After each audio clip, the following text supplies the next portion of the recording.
And we are going through the major stories of the Bible, and there's also a handout in your bulletin with some daily readings too, if you'd like to follow along with that. Today we are introduced to Joseph, not the stepfather of Jesus, but rather the first Joseph, the son of Jacob. Now, Joseph had been taken down to Egypt. Potiphar, an Egyptian who was one of Pharaoh's officials, the captain of the guard, bought him from the Ishmaelites who had taken him there. The Lord was with Joseph, and he prospered, and he lived in the house of his Egyptian master. When his master saw that the Lord was with him and that the Lord gave him success in everything he did, Joseph found favor in his eyes and became his attendant. Potiphar put him in charge of his household, and he entrusted to his care everything he owned. From the time he put him in charge of his household and of all that he owned, the Lord blessed the household of the Egyptian because of Joseph. The blessing of the Lord was on everything Potiphar had, both in the house and in the field. So he left in Joseph's care everything he had. With Joseph in charge, he did not concern himself with anything except the food he ate. Now, Joseph was well built and handsome. And after a while, his master's wife took notice of Joseph and said, "Come to bed with me." But he refused. "With me in charge," he told her, "my master does not concern himself with anything in the house. Everything he owns he has entrusted to my care. No one is greater in this house than I am. My master has withheld nothing from me except you, because you are his wife. How then could I do such a wicked thing and sin against God?" And though she spoke to Joseph day after day, he refused to go to bed with her or even be with her. One day, he went into the house to attend to his duties, and none of the household servants was inside. She caught him by his cloak and said, "Come to bed with me." But he left his cloak in her hand and ran out of the house. When she saw that he had left his cloak in her hand and had run out of the house, she called her household servants. "Look," she said to them, "this Hebrew has been brought to us to make sport of us. He came in here to sleep with me, but I screamed. When he heard me scream for help, he left his cloak beside me and ran out of the house." She kept his cloak beside her until his master came home. Then she told him this story. "That Hebrew slave you brought us came to me to make sport of me. But as soon as I screamed for help, he left his cloak beside me and ran out of the house." When his master heard the story, his wife told him, saying, "This is how your slave treated me." He burned with anger. Joseph's master took him and put him in prison, the place where the king's prisoners were confined. But while Joseph was there in the prison, the Lord was with him. He showed him kindness and granted him favor in the eyes of the prison warden. So the warden put Joseph in charge of all those held in the prison, and he was made responsible for all that was done there. The warden paid no attention to anything under Joseph's care, because the Lord was with Joseph and gave him success in whatever he did. This is the word of the Lord for the people of God. Thanks be to God.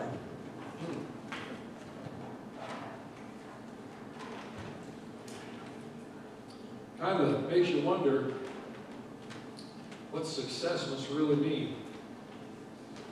I mean, here's Joseph, and he's in prison. As I was reading through this, I was reminded that each of us goes through difficult seasons. Each of us does. Scripture doesn't promise that we're going to have an easy ride all the time. It doesn't guarantee us we're going to find that parking spot, or that we're going to have smooth sailing through the traffic. It doesn't guarantee us that. In fact, Jesus said, "In this life you will have trouble." He then goes on to say, "But fear not, for I have overcome the world." But each of us does go through difficult seasons, some longer than others. And so we need to find a way to endure those times.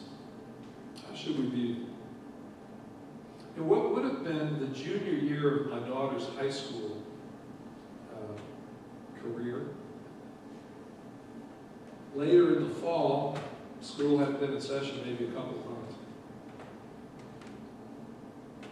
She was found with a very small amount of marijuana. I grew up in the 70s. There wasn't enough marijuana there to do much of anything. But she got caught with it. And we knew that she was going to be suspended. Of course, we were greatly bothered that she was found with this. Not entirely surprised. And we knew she was going to be suspended for a period of time, but we were not prepared to find that she was suspended for the entirety of her junior year. No grace. None. It was heartbreaking. It was a difficult time in our lives. Maybe not the most difficult time, but certainly a difficult season. And it was a difficult season for me because I had graduated from seminary. I was a pastor, associate pastor at a successful church. A lot of things seemed to be coming together. I really thought, that we were on a different path, and this monkey wrench got thrown into it. And it was so bad, and I was so angry with God that I could not pray for a year. I couldn't do it.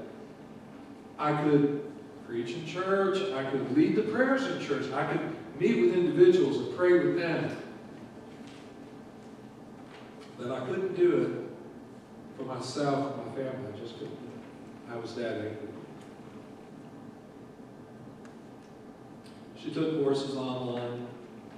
Eventually, she did go to a different school because in between we got zoned for a different school, and she wound up going there and graduating when she would have graduated. But it was a heartbreaking time. It was a difficult season. But looking back on it now, I realize that what was going on was that there was a facade, there was some denial going on in our lives, and this broke through that in a pretty big way.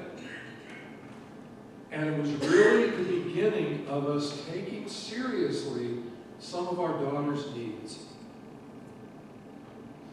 Eventually, things got a little worse, actually.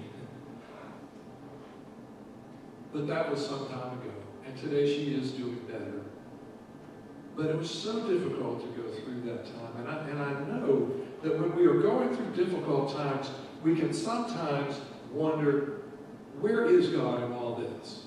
And how do we know if God is really with us if we don't see the outside trimmings? When it looks like everything that we do or everything we strive for gets broken down and defeated. And how do we know that God is really with us? And here we find this guy Joseph in the Bible.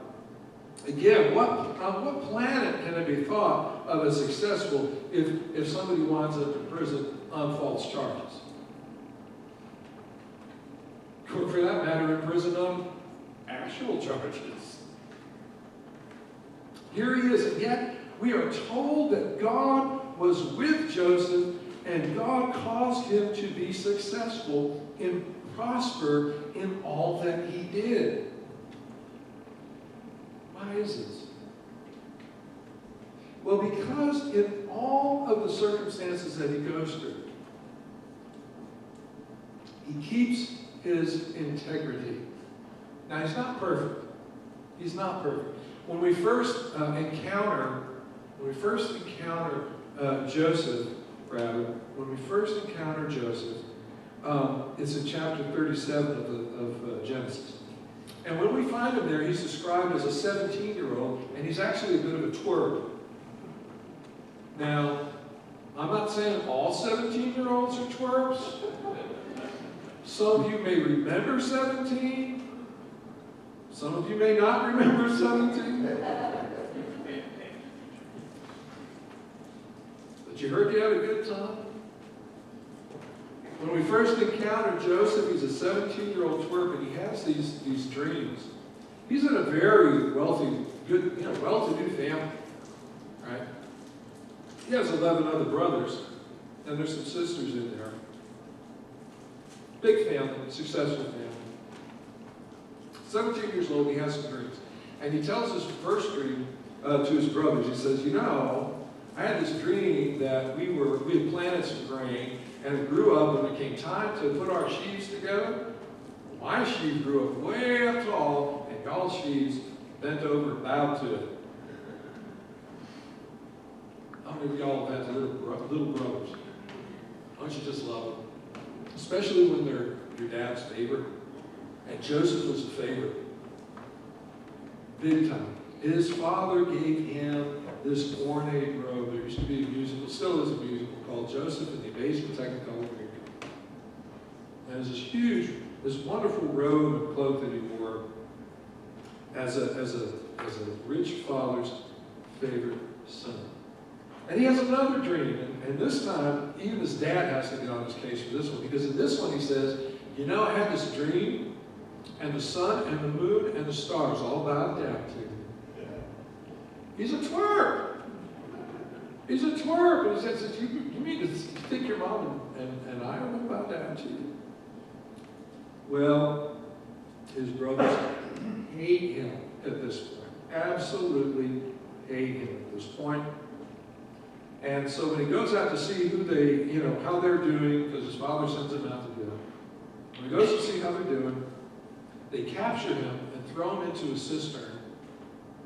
And they're thinking they're going to kill him. But what happens instead is these foreigners come, the Ishmaelites come, and they sell him to the Ishmaelites. In other words, he's gone from being this 17-year-old twerp in a rich man's house, to being a slave. And that's where we encounter him today. In our scripture. He is now not the most favored son in a large household. He's a slave. He's a servant.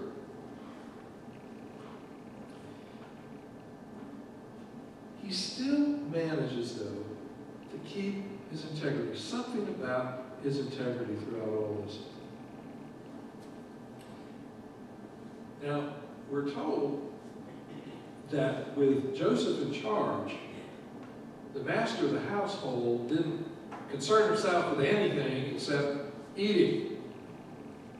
He should have been paying a little more attention to his wife, because she's paying attention to Joseph.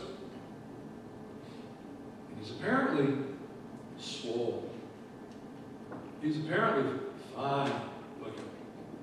Good looking young man. He's not terribly old. And she tries to seduce him over and over. And he keeps saying no. But he keeps his integrity. Is he perfect? No, he's not perfect, but he keeps his integrity. Why not? Really? How's Potiphar going to find out? Why not get the best of Potiphar's household and the first lady as well? Not too shabby. Who would know? Don't things like that go on in mansions of power today? Make no mistake, Joseph is being sexually harassed by Potiphar's wife. Now, if I was 17, I'd have said, but the truth of the matter is he's being sexually harassed by her. Why? Because she is in a position of power over him. Now, Joseph has matured somewhat in his understanding of God. He's gone from saying, I've got stars and moons bound down to me. Over here, he says, why should I do such a thing by going to bed with you and sinning against God? But he makes the mistake of saying, no one here is greater than me. Oh, yes, there is. And she's standing right in front of him.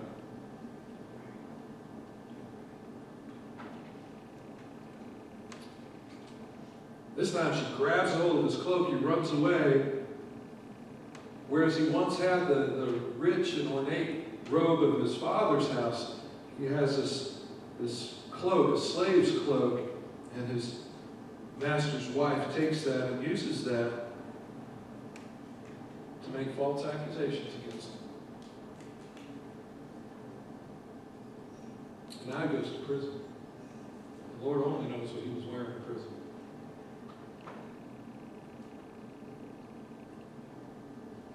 Reading past this story,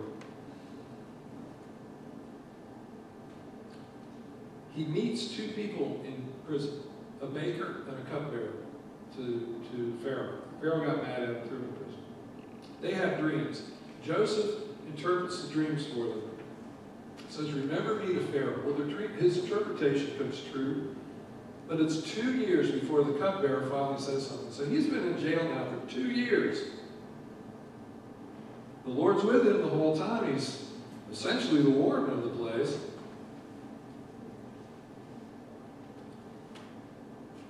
But during this time, Joseph is maturing in his faith. During this difficult season of imprisonment, he's maturing in his faith. And so when Pharaoh comes and gathers him to and says, I've had these dreams, and nobody can interpret them. But I understand you can interpret dreams. At this point, he says, no. Only God can interpret dreams. Only God can interpret dreams. And he interprets the dream. And it turns out there's going to be 7 years of plenty in the land, and then there's going to be 7 years of famine. And the rest of Genesis tells us the story of how this all came to come about, and how Joseph's family, how Jacob and all the brothers come back to Israel. Not Israel, rather. They actually leave the promised land. They're already in Canaan. And they leave Canaan and come to Egypt. And we'll talk next week about Moses and how they get out of it. But you see, through that difficult time, through those difficult seasons, Joseph was able to maintain his integrity, and God used those to further his purposes. I think our trials, the difficult seasons that we go through in life, these just might be milestones. These may just be mile markers for us of God's unfolding purpose, not only for our lives, but for God's unfolding purpose for all humanity. We don't know. In fact, it's really only after we've gone through a season of hardship that we can look back and say, yeah, God was with us during that time. It was only after we got my daughter through school that we were able to go back and say, yeah, she got this was the beginning of the treatment that she needed. This was also the beginning of a time when I was able to address some things in my life that I needed to take care of. Not big things. Well, we were able to. I was able to obviously get back to a prayer life. That was 10 years ago.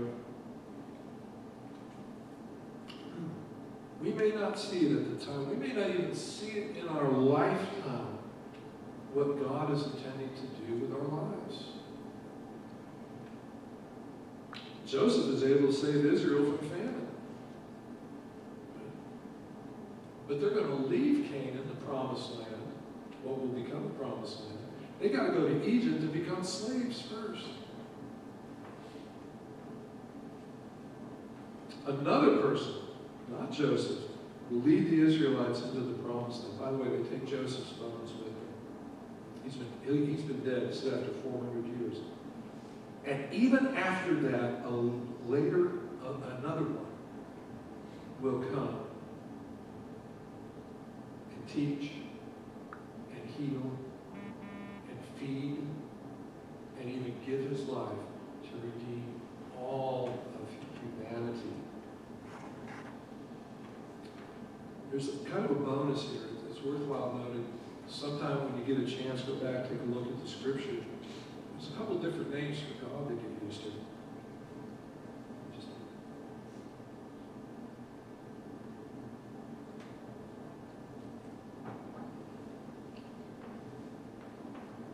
See, when it has the words, usually in small capitals, the Lord, you see that in the Old Testament, that's one name for God. But Joseph talks in terms of God, right? The capital G. He doesn't call him the Lord, he calls him God. There's two different words, two different names for God here. One is the general term, which is Elohim. It's a general term. Joseph has this sense that there is a God. He has a sense that this God can do great things, but he's an impersonal God to Joseph. He doesn't even call him the God of Abraham, Isaac, and Jacob. He just calls him God. It's just this general sense. But when Potiphar notices that things are prospering under Joseph, when the warden sees that the jail is going well because of Joseph, when the Lord is with Joseph and the Lord is causing him to have success, it's the personal name for God. It's a name that is so highly revered that in Jewish assemblies today and in some of our Messianic Jewish communities, they don't even say the name. They don't even say the name. So I'm not going to say it today. Not that I won't say it at some other point in time. It is sometimes changed somewhat to Jehovah,